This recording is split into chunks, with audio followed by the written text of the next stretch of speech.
Making your way in the world today takes everything you've got. Taking a break from all your worries sure would help a lot. Wouldn't you like to get away? Sometimes you wanna go where everybody knows your name, and they're always glad you came. You wanna be where people can see your troubles are all the same. You wanna go where everybody knows your name. Good afternoon, gentlemen. How you doing? Very good, thanks, Ross. How are you? How are you, Ross? How are you, Nigel? Everything all right? Very good, thank you, Arthur. Yes, very good. It's been ages since I spoke to you last. I know, it seems like an eternity, but... Yes. Well, I've missed at least one of you.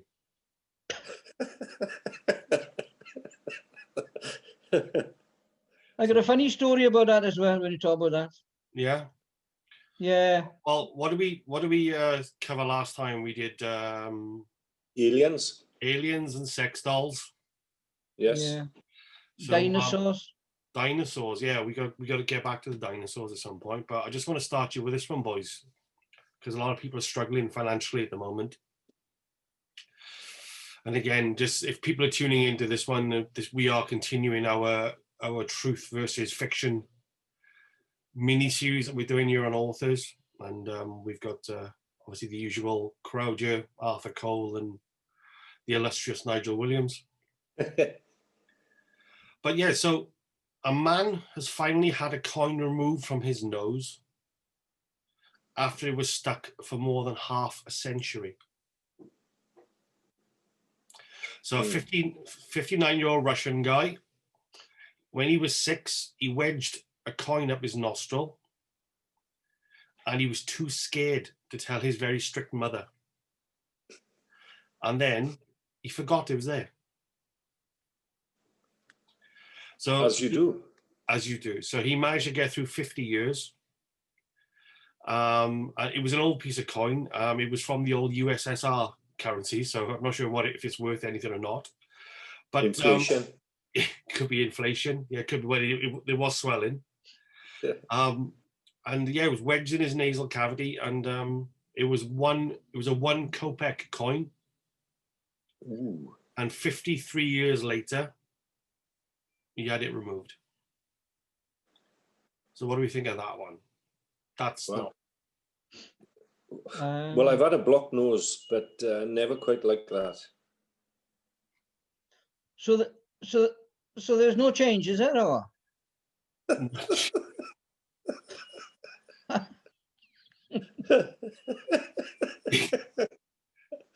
You can see that in the hospital, can't you? Going, how's he doing? Oh, no change. Yeah.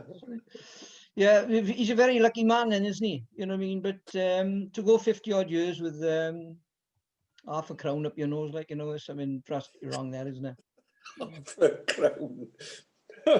he must have been terrified of his mother and father. Huh? Yeah. Very scared of his mother, apparently.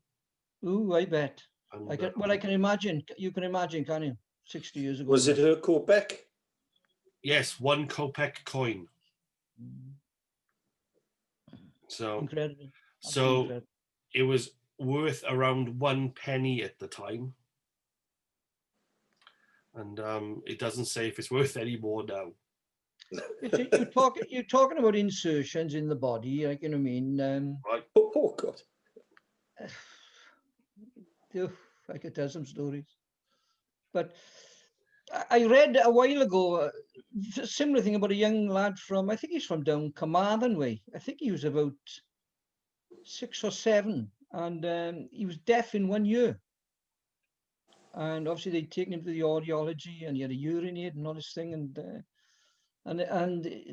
still sort of what I call anyway. They took him to another specialist, and what he had deep in his ear was the end of a cotton bud.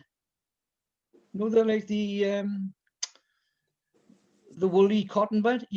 That was actually implanted in his ear, and he'd had it for years and years and years in there. And once they removed it, because it had what they called in there, it had like an infection-y type thing over the years, that type of thing.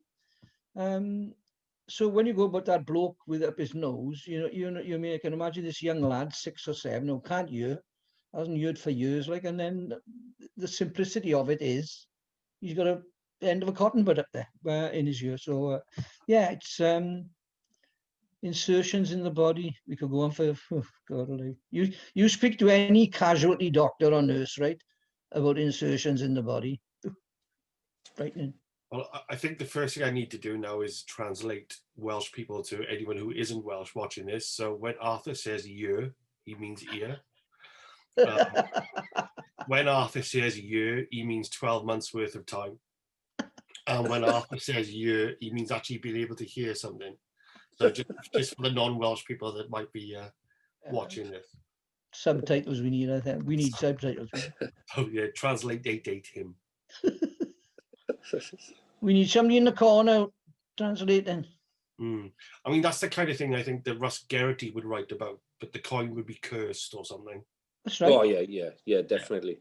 Yeah. It's spirited up his nose. The spirits. Yeah. Go on. Poltergeist. Poltergeist. At night, sneaking into the bedroom and depositing spare change in your orifice. Could be a very short-sighted tooth fairy. Yeah.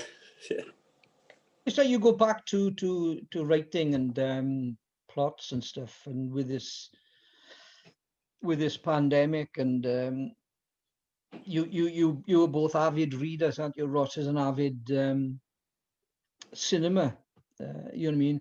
So when this pandemic came along, did it surprise the pair of you?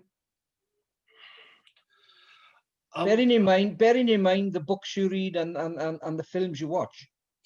No, I think I think my first reaction was, I've seen this film and I've read this book, like I mentioned last time, watching The Stand now. And The X-Files, which I watch as well, which I'm rewatching at the moment because there is no good modern television. So no, I can't say it was odd to see kind of what we would associate as fiction played out as reality.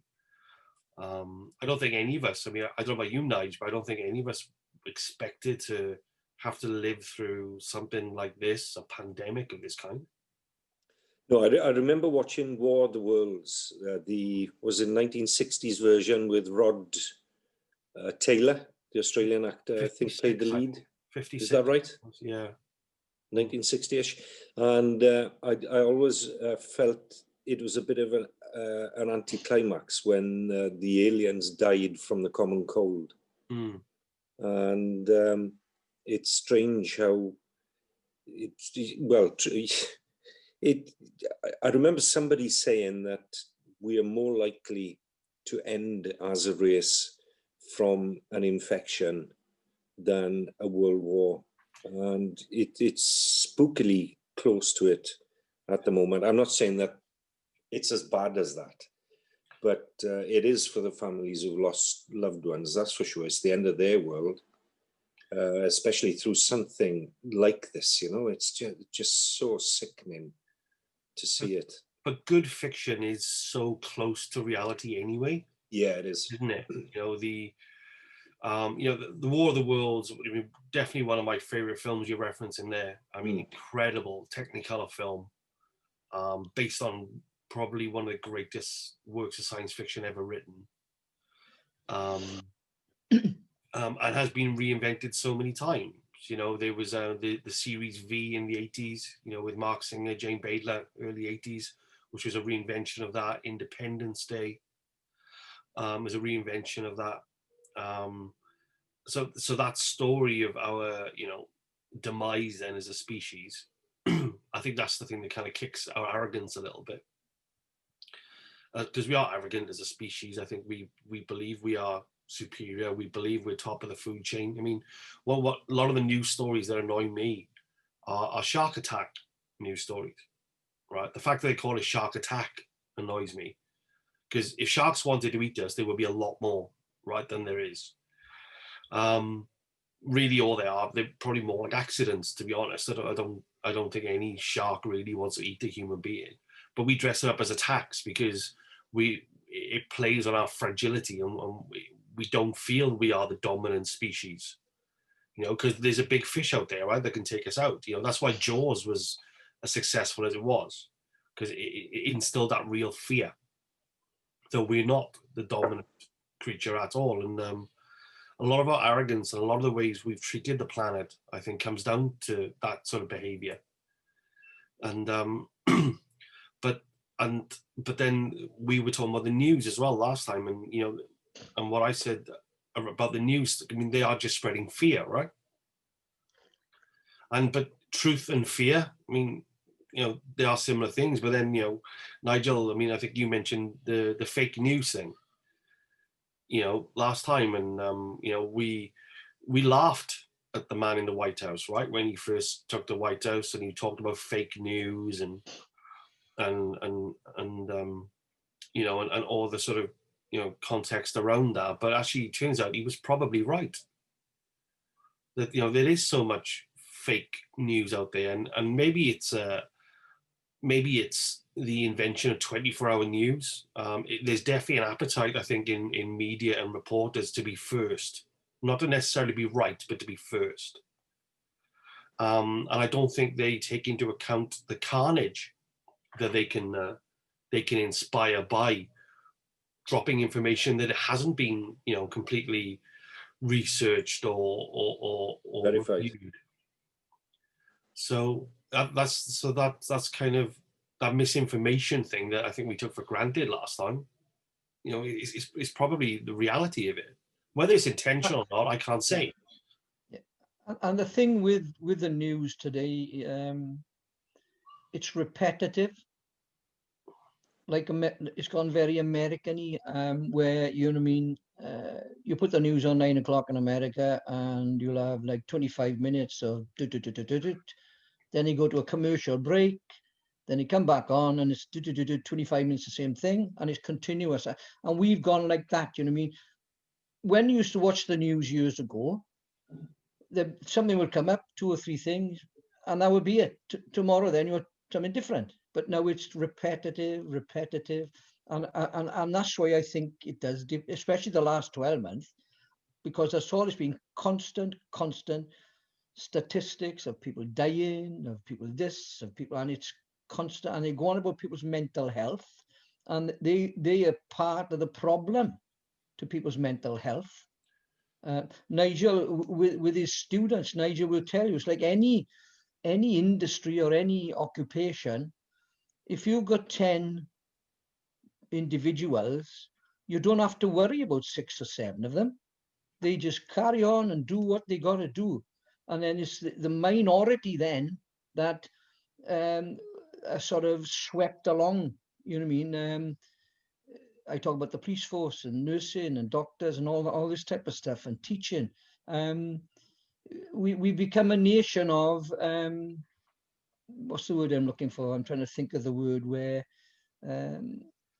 it's more for minority now. Minority now takes over from majority. It's sort of, it's all stacked. It's stacked one way, which it never was. You know, it never was like that. What you mean is that everything is tailored. Yes. Towards those who possibly aren't coping, and the others are now left behind or left together on. I think certainly with education, every child is given an education in this country, aren't they? You know what I mean? There's no problem. Caroline worked in a school for 20 years. You know, the kids, when they come into the comp, were assessed. If they had any sort of difficulties, they were appropriately shielded and whatever, and taught. You know what I mean? So, and then you've got the news saying, "Oh, this is not happening in schools. This is," and because Caroline watches, she goes, "That's wrong. That's not right." They seem to get this news. It's not fake. I'm not saying it's fake news, but it's news for news sake. If you understand me. Yeah, I think I know what you're getting at, and yeah, you are right in many ways. In that, I would agree with you that the cultural trends you know, that are being purported through news now are not always necessarily the views of a nation, right? So, and we've seen this with the elections over the last 10 years. We saw it with Brexit, Yeah. and we saw it with the election of Donald Trump. So, and because the people who run media organizations believe that this is the area and this is what people think and this is what a small group of people think about something, then they think that, well, everybody must think the same way.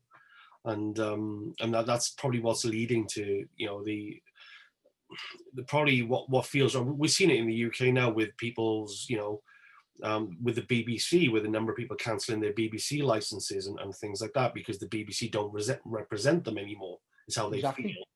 But that is because it's a very specific cultural group that, that believes certain things that really push their that are pushing their agenda, not only through the news channels, but through drama as well. And I mean, I guess that kind of comes back to, again, probably the most terrifying works of fiction I've read sort of from writers are very, very grounded in reality. You know, and I mean, even some of the great fiction novels you would look over the years, you know, like I always go back to Moby Dick. You guys know I love Moby Dick as a book. But Moby Dick is based on a true story and a true event that happened. You know, and it's been dramatized and it's been obviously changed a little bit. But, you know, so I think anything that's fearsome or scary is still very grounded in reality. You know, I mentioned Jaws earlier. Jaws is a classic example of that. You know, Jaws is a film about a shark, and there are shark attacks or shark accidents, however you want to call them. And that animal is capable of doing that to a human being. But that animal doesn't really behave like that. And we knew very little about them back then anyway. But because there's that plausibility to it, that if you went swimming and you encountered, you know, a great white shark, for example, then, you know, it could be a perilous situation. And, you know, when Peter Benchley wrote that book, he took the New Jersey shark attacks, I think, of like 1912, I think they were, where there were, you know, several attacks in a week in New Jersey, and spun it into this story that it was one killer shark that was doing all this damage. I mean, like, I guess when you look at, you know, when you look at, you know, you don't write plots, and I know you said that, but if somebody was watching who was looking to plot a book, either of you actually, you know, do you take a lot from reality when you shape a plot of a book, or is it you just let your imagination run free? I think you've got to you've got to fix it in reality in some way.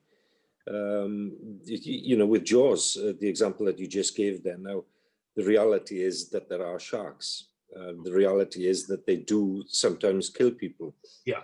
But there aren't many shark attacks in the world each year. I think more people get killed by hedge trimmers than sharks. So you have to fix it in reality to begin with. If you go to look at Jurassic Park, for example, the reason it worked was because of the DNA idea, that you could extract DNA from a mosquito trapped in amber and then fix the gaps in the DNA with reptiles that are living today. It's nonsense. You can't do that, apparently, but you couldn't at that time when Jurassic Park was written in, what was in 1991.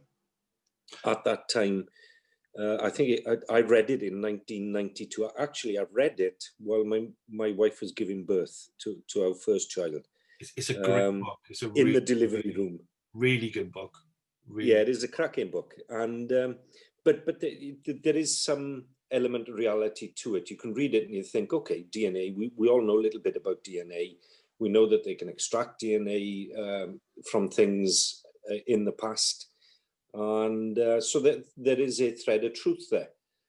I think any fiction has to have that foundation of truth. You can then do anything you want with it from that point on. You can let the imagination run wild, but you've always got to anchor it to that foundation, I think, or otherwise it just becomes, well, it just isn't believable any longer. Even dystopian fiction, that's always based on the what if idea. We all know that back in, was in 1963, the Bay of Pigs, etc. Was it 63? I think it was. Yeah. And how close we got with Kennedy and possible all-out nuclear war. So it is possible for something like that to happen. We all hope it doesn't, but people enjoy reading the fiction because they want some sort of idea what would have happened to them and their family and other people they love if something like that had actually happened or happens in the future. So there has to be that thread of truth there. I think that that sort of common foundation that we all understand and are quite comfortable with. And then you can start making people uncomfortable with the what ifs and the wild imaginings of writing. Yeah, I mean, Arthur, I know you're particular, especially with the crime novels that you're writing. You know, I know you're particularly fantastic about the way the police behave in those books. Yeah, you know what I mean? As you know, the first book we wrote, Unethical, I had no intention of writing another book. And the two characters I created in that, the two corrupt police officers, was completely out of the box to an authentic police book, because invariably, you know, it's like Rebus and people like that. Through the books, there are a few corrupt officers on the threshold, but these were the two main characters in the book, you know. And people were ringing me and saying, I know they are, which is quite a compliment, really. When I said to them, well, who are they? And they couldn't tell me, but they knew they were. And like I say, you could take the book anywhere in the country, in any police station, and put it on the desk. Somebody will pick it up, go to the toilet, and have a read of it. And because it's a page turner, like they're probably on the toilet for 3 hours. And then they'll come out and say, I know they are. You mean? So there's obviously a bit of reality in the books. And then what like Nigel says, you can create what character you want to. You know, and because they are police orientated, murder, this type of stuff, you can go back. I can go back to my detective days and speak about the mortuaries, the professor, you know, the SIOs and how they behaved. And when I write, it's authentic writing. It's not sort of, I don't go off at tangents in relation to the characters, because they are real characters probably. Yeah. And I have no doubt that people who do read them think, that's me, that is. It's not them. It's because of the experiences that you put into the books, that bring them alive. Mm. You know what I mean? And it's like rape things and stuff like that. We don't go into graphic detail. We leave that to the readers, because, as you know, 80% of crime books are read by women. So I don't think women want to read about sexual abuse and coming out of every chapter, that type of thing. Yeah, I akin it to a cake. You know what I mean? You got the crust, and then you got the gubbins underneath. You know, the tasters underneath. But don't go into real graphic detail. I'm doing one at the minute where 2 people are shot, you know, by and they basically executed there. But yeah, Nigel will do I'll send Nigel to the chapter leading up to it, and when they get shot, and then Nigel then will do the graphics of the scene. Do you understand me?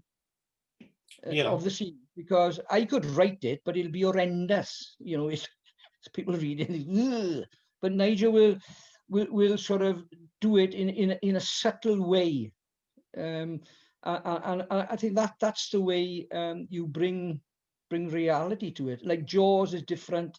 What Benchley did there, like you said, he got a shark. All he did was get a shark, put him in the ocean, and he starts killing everybody.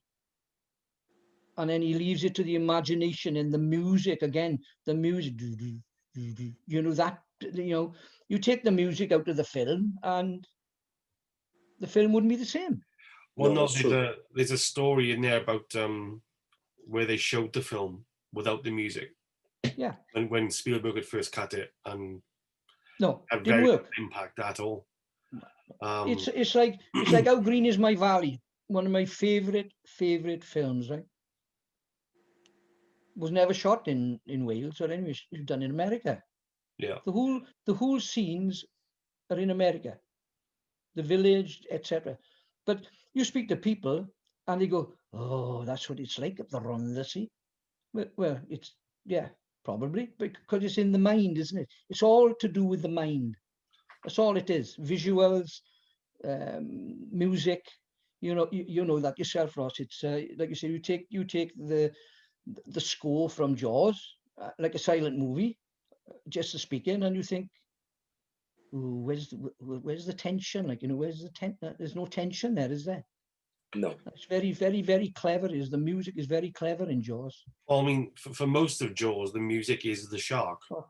Oh, yeah. Because there's no shark to see. I mean, it's a bit of a Hitchcock thriller, really, isn't it? But yeah, I mean, I guess what Arthur was saying there, Nigel, I mean, so for what you get is almost like a skeleton from Arthur then, in effect. Yeah. and you just sort of finesse it. Is that what he's saying? Yeah, I think so. It's more than a skeleton. Arthur will write the plot for a chapter. He'll put dialogue in, and then what I tend to do then is to try and paint a picture of the scene. So I think it's probably from my art background, really, where you tend to observe things in different ways, and not that. It's one of those things that it's not just about writing the plot and the dialogue. You have to actually make the scene believable as well. So I spend a lot of time thinking about ways of describing the feelings, the smells, the sights, the sounds, to try and give it some sense of place, you know. And when you put it both parts together, then it tends to work quite well. I mean, the chapter I've just written is where don't give the fella's been shot in another building miles and miles away, and then his wife has been killed in their home. It's like a home invasion type thing, but only one bloke. And then it all starts, and then Quint sends two detectives here, go down the house to see the wife, not knowing that she's dead, obviously. So they get there. So I write the plot up until they go in the house, and then I describe what they find. Now Nigel knows what they're going to find because it's already written into the chapter. You know, because the chapter of the bloke going there. So Nigel then will get hold of that, and he'll have a vision of what it's like, and then he will describe what they see, and he'll put another 500 words on top of that, and then you'll have your chapter, 1,500 words or whatever it is, and then it's on to the next part of it then, with the timeline, obviously. So your approach, Nigel, is not that dissimilar to a lot of poetry writers, because with poetry, obviously, we try and condense things into much smaller sort of wordscapes. But a lot of, I mean, definitely poets that I've talked to about how do you start, how do you get going. You know, one of the things I tend to ask them to do to practice is to think of an object or a place and then write down what it looks like, what it tastes like, what it smells like, bring all those sort of senses to life. And normally, if you do that, you normally get some sort of poem out of it, to be honest. Well, when you think of memories, sometimes when I think back to my childhood, there's an object, or there's a feeling, or there's a particular gloomy interior somewhere that sticks in my head, and then it sort of invokes the rest of the memory. For example, back in the 60s, my memory of the 60s is dark. I don't mean it in terms of events. It's just the furniture was dark. It was all dark wood, heavy curtains, patterned wallpapers, threadbare carpets on the floors, rat-chewed holes in doors, a toilet outside that doubled up as a coal house. So as soon as I start thinking about the light, that darkness within the house, all the rest of the memories start popping back. And it's the same with like Arthur will write this visit to this house. Maybe he'll say it's a bungalow, and I'll remember going to a bungalow just like that to do a similar sort of call. And inside, for example, I remember going to a house in Town Hill in Swansea, where the overpowering memory from that was the smell of cat piss. It was absolutely horrendous, and stomach churning, you know, and the cats were everywhere. So all these memories, it's just about sort of turning the key, opening the door and having a look what's inside, you know, and then that sort of inspires something else or triggers something else. It's like you said, you go back to the poetry, Ross. The last couple I've written now, Richard from Durham, Nigel's met Richard, he gets into it, he said, can you write me a poem about snow? And I think, so I got that picture of the trees in the winter, you know, bare branches. And like you say, I looked at it and it triggered me off straight away. There are no shadows there, you know what I mean? Bare branches, that type of thing, brittle branches. And once you get the first couple of lines, you're off and running, aren't you? Because you've got that story in the back of your head. It's like the one with the father walking up the railway line, you know, holding his son's hand, you know, with the slag tips there. You know, as soon as you see it, you think, oh, I know what I'm going to write about here. I got it, you know, straight away. Like it's, you know, it's industry. It's a father telling his son, this is how it used to be. Like, you know what I mean? It's not anymore. And as you know, you get a couple of lines and you're off and running, basically. Yeah, the triggers, aren't they, really? Yeah, the visual triggers there. Yeah, you know what I mean? And then it's been open to just see where it goes. And it's the same when I send Nigel a chapter, he'll visualize what I've written about, because he's read the 1,000 words coming up to that. And then he can see it. He's walking through, it's like walking through a house, basically, room to room, isn't it? You know? Yeah, I agree with you. I do think it's that, and I definitely do think the memory is a trigger.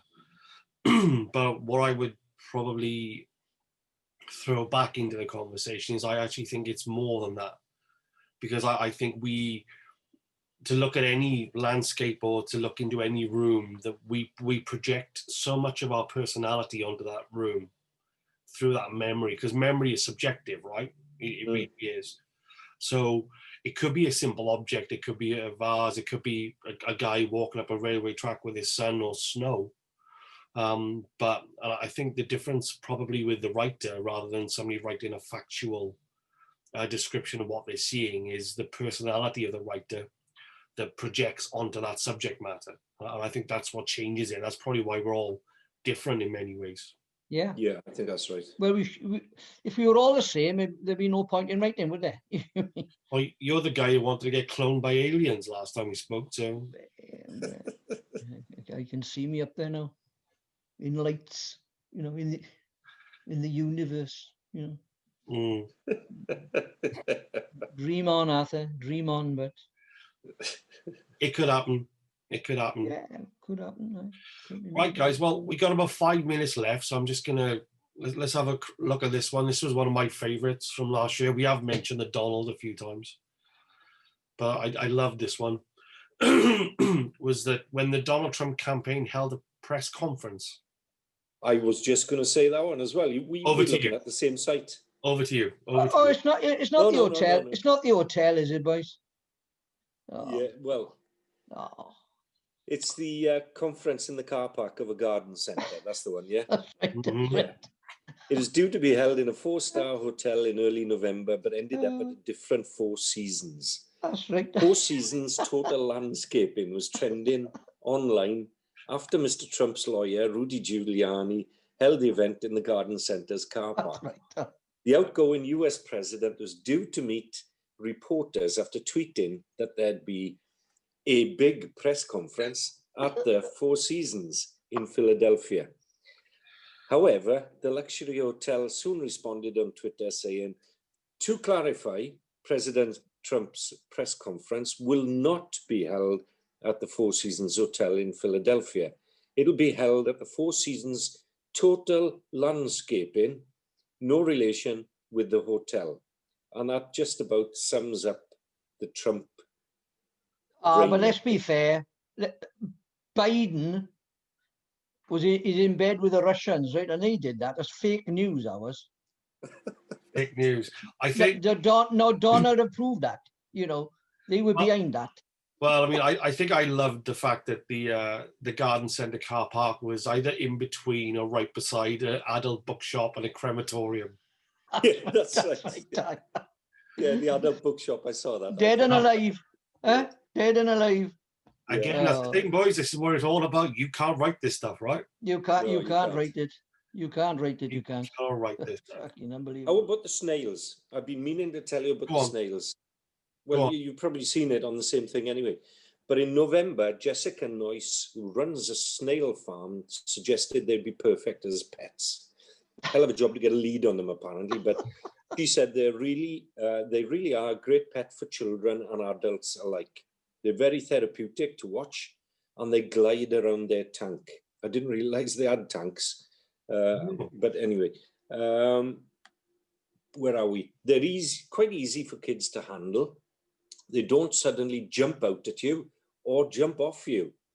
So they're quite an easy pet to handle and manage. And for setting up for the tanks, and that once they're set up, you just need to chuck food in every few days, give them a spray each day, and jobs are good in.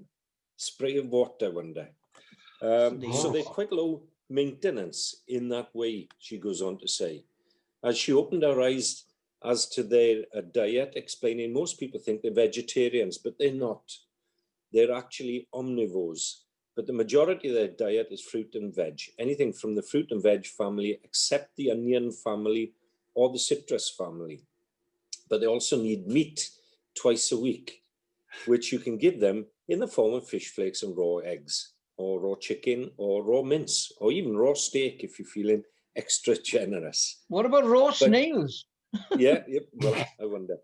But it brings me on to another story that Caroline, my wife, told me about the snails when I was telling her about this yesterday. She said somebody on the course with her said that he was having awful trouble with his internet connection. They do these Zoom teaching meetings at the moment. She's doing this Welsh language course, all online. And he was constantly being dropped out of the Zoom meetings because he was losing connection. So he said last Friday, if I've gone for a little while, you know what's happened. I've got the engineer here. So within 10 minutes, he was back online and he said, problem solved. The engineer had gone into the Sky satellite box on the wall, taken it apart, and there was a family of snails living in there. And apparently their slime had been creating shorts in the circuit and losing the signal. I bet they got a bit of a kick out of that. Sorry? Vodka, gin, whiskey, what types of shorts? No, I think it was just the shocking type. Unbelievable. Right, boys. Snail's got a kick out of it. Well, on that bombshell, we got to call it a day again, boys. We're out of time. Right. No problem. So we'll be back again soon. Yes. And thank you all. And let's speak again soon. Look after yourselves, boys. All right. Yeah, stay safe. Pleasure. Take Thanks, care. gentlemen. All the best. Ta-ra. Bye now. Keep safe, keep safe, keep safe. Today takes everything you've got. Taking a break from all your worries sure would help a lot. Wouldn't you like to get away? Sometimes you wanna go where everybody knows your name, and they're always glad you came. You wanna be where people can see your troubles are all the same. You wanna go